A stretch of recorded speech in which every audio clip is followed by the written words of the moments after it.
The anger and wrath of God.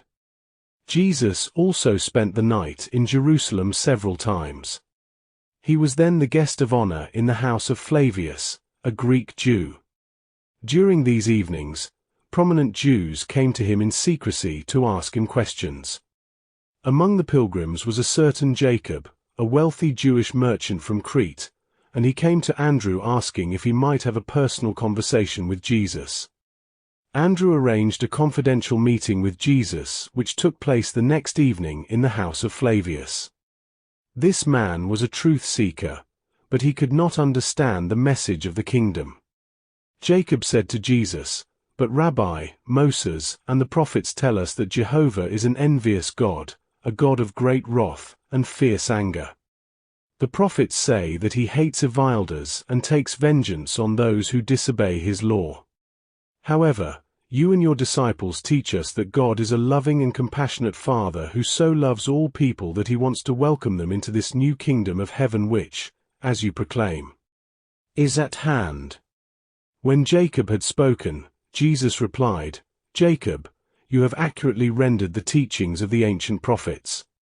They taught the children of their generation in accordance with the light of their time. Our Father in heaven is unchanged.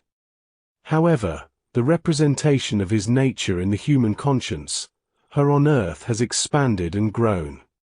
The God image of Moses, for example, differs from that of Amos or Isaiah. And now I have come to reveal the Father in new glory and to show his love and mercy to all men. As the gospel of this kingdom, with its message of joy and benevolence toward all people, will spread throughout the world, better relations between families will develop. In time, fathers and their children will love one another more, and thus there will be a better idea of the love of the Father in heaven for his children on earth.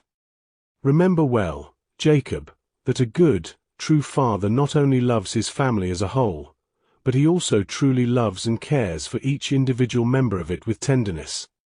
Jesus waited a moment and then said, "You, Jacob, who are the father of many children, realize very well the truth of my words." Jacob replied, "But Master, who told you that I am the father of 6 children? How do you know that about me?" Jesus replied, "Let it suffice for you to hear that the Father and the Son know all things. Just as you love your children, as an earthly father, so you can trust the heavenly Father. And it is to you to accept his loves for yourself as a reality, in your individual soul." Then Jesus continued, "When your children were very young, and when you had to punish them, your children could think that you were full of anger and indignation. Because of their immaturity, they could not see beyond the punishment. They were not yet mature enough to recognize the Father's forward-looking, corrective love.